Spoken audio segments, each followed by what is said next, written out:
Hi, I'm Lisa Marie, and welcome to my Afrocentric spiritual home decor channel. And you know what we're doing today, y'all? We are in the kitchen, honey. One of my favorite places to be, especially since moving to the South. I don't know, y'all, like I'm so into making biscuits and muffins, eating collard greens, mustard greens, and turnip greens, and also cooking with my husband. I bake, he cooks.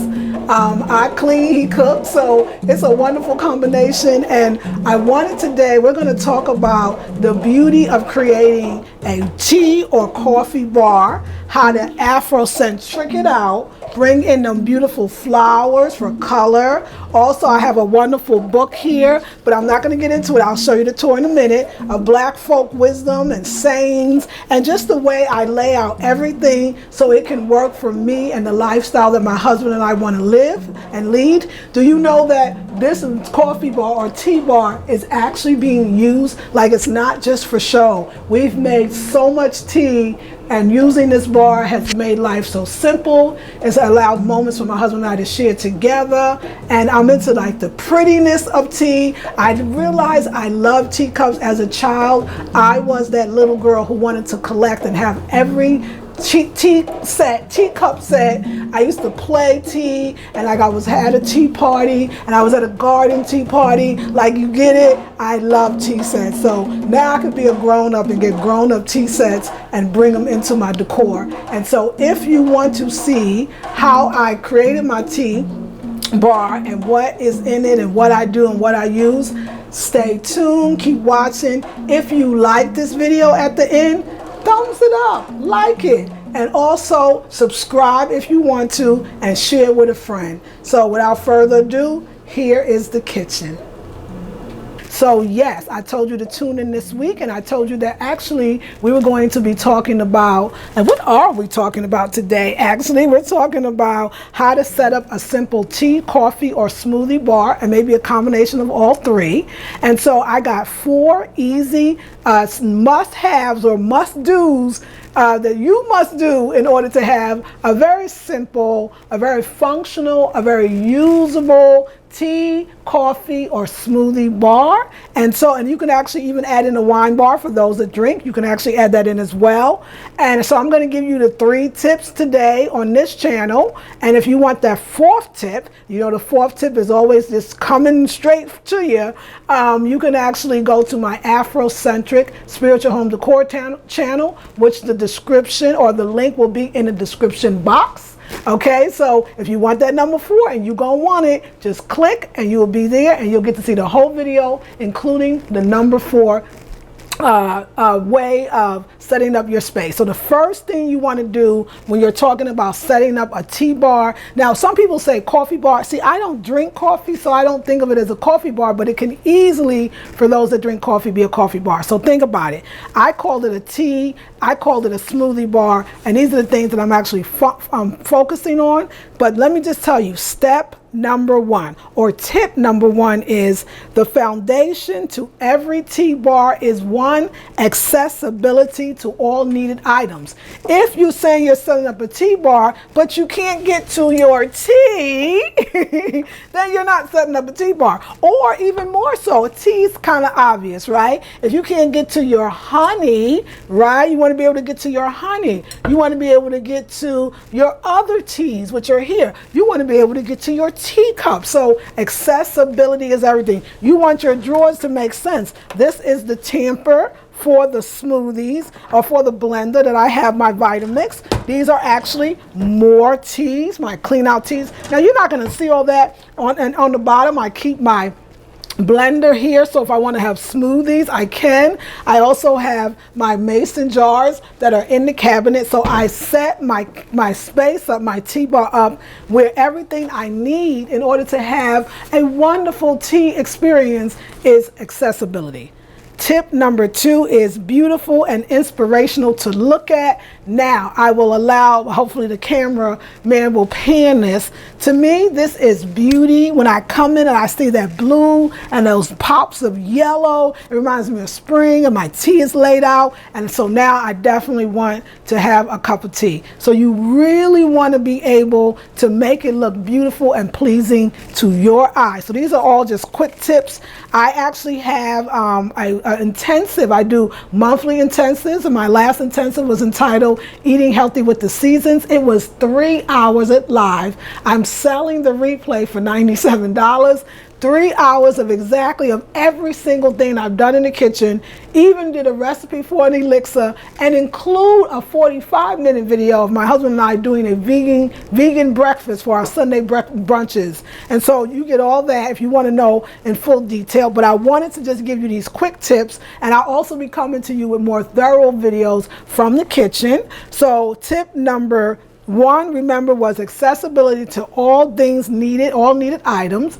Tip number 2 was beautiful and inspirational to look at. And tip number 3 is neat and clean. There is nothing worse than going into your own home. We won't even talk about going into somebody else's, because we ain't got nobody business talking about nobody else's house, but going into your own home and wanting to have tea, right? Wanting to be more healthy and make a smoothie, wanting to make a great healthy meal, but not able to because it's not neat and clean. Now you gotta wash the countertops, and you gotta wash all the dishes and the pots and pans that's on the stove. And now you have to, organize and put your spoons out and your plates and your cups, your sauces. You can see how if you had to do all that, you probably would not, and I mean it, and it's true, you probably would not make that tea or have that bar. And so I really hope that tea really helps you, or that tip really helps you, and that tea, I hope it helps you too. Now, if you want to know about strategy number 4,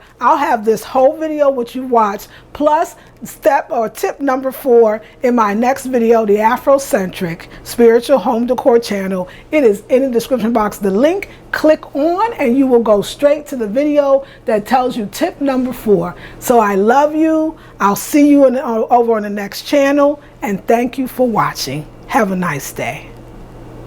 If you are watching this, perhaps you're coming from my first YouTube channel, which is called Blackberry Beauty Academy, or maybe you're just tuning in for the first time. You wanted to decorate your home, or maybe you're really interested in setting up your own tea bar with a twist, right? A tea bar with a twist, right? So if you, thank you for staying a little longer. Like I said, I know you saw the other 3 tips. So here is tip number 4. Tip number 4, very important tip to me. It is adding a personal twist. That can be like a family heirloom or antique. Maybe it's a teapot or a tea set that your grandmother passed down to you. Maybe it's a teapot that your mother or your auntie or somebody gave you and has been in your family for years. You want to add that to your tea bar, which gives it a personal kind of feeling. When you see a lot of tea bars on YouTube, everybody's sometimes looks like everybody else's, and now you get a chance to have yours look like something that makes you feel like you just went back 5, 10, 15, 20, 30, 40 years, some of us, back to your grandma's kitchen, because that piece is sitting there and it reminds you of all those good times. So you want to add something personal. For me, because it's Afrocentric home decor, also I wanted to suggest, okay, so that's the first thing was, let me just get to it. Pictures of your ancestor. Maybe you actually want to have a picture of a deceased relative or somebody that was always there for you, or maybe a picture of you and your husband or you and your children. Something that reminds you, that makes you feel as warm and good inside as that cup of tea that you're about to make. Okay? The other thing is, let me just see. So let me just make sure that I got it. Books, inspirational sayings, and quotes. Very important. So for me, for instance, I added, and I'll tell you a couple of things that I added to my tea bar. I added the Black Folk Wit, Wisdom, and Sayings. I actually really love this book, and a lot of times when I'm making my tea and I'm kind of waiting for it to infuse, I will open up a page or two and I will like read a different quote. So let's go to one. For fun, let's go to Love, Home, and Family, and let's read this one. Okay, let's read this one. Tell me whom you love, and I'll tell you who you are. Again, this is great wisdom. This one, it talks about all the different countries that it comes from, and this one actually comes from the United States. So it's an African-American proverb. Excuse me, ancestors, thank you. Anyway, it says, tell me whom you love, and I'll tell you who you are. So something to live by. Another way that I brought into personal touches and make that Afrocentricity is to bring in the two waiters. I feel like that this just reminds me in a lot of ways of my grandmother and that love and that care, and that I always felt being really served by her, and not in a derogatory way, in a warm and a loving and nurturing way. And so these remind me to, every time I see them, I know that it's time to be served. I'm gonna put them back. And so, yes, and another thing, one other thing is brighten up your space. So the last thing is add things to brighten. This is a kind of a dark area in the kitchen. So I got these Dollar Tree push lights, and I just put them strategically in different areas, and you can do it too. So now stay tuned next week. Well, I'll do actually a kitchen kind of tour. But if you don't want to wait and you want all of what I have to offer, please feel free to go to my website at www.theblackberrybeauty.com, where I actually have a very wonderful special. It's $97. I was in this kitchen for 3 hours teaching you how to make an elixir, which is like a sweet tea naturally, and how to cleanse and clean and organizational tips. And so I hope that you will actually go over there and think about purchasing that. I also included a 45-minute video of myself and my husband doing a vegan breakfast. If you're interested, you can go to the website and purchase that. If not, take a look at the website. If nothing else, I hope these tips have inspired you. I hope they felt real. I hope they felt like I was just coming to you as one sister to another. And so I look forward to seeing you. Stay tuned next week when we talk about how to organize your linen closet and also your laundry room. This is Lisa Marie Goodson, and thank you so much for tuning in. Take care.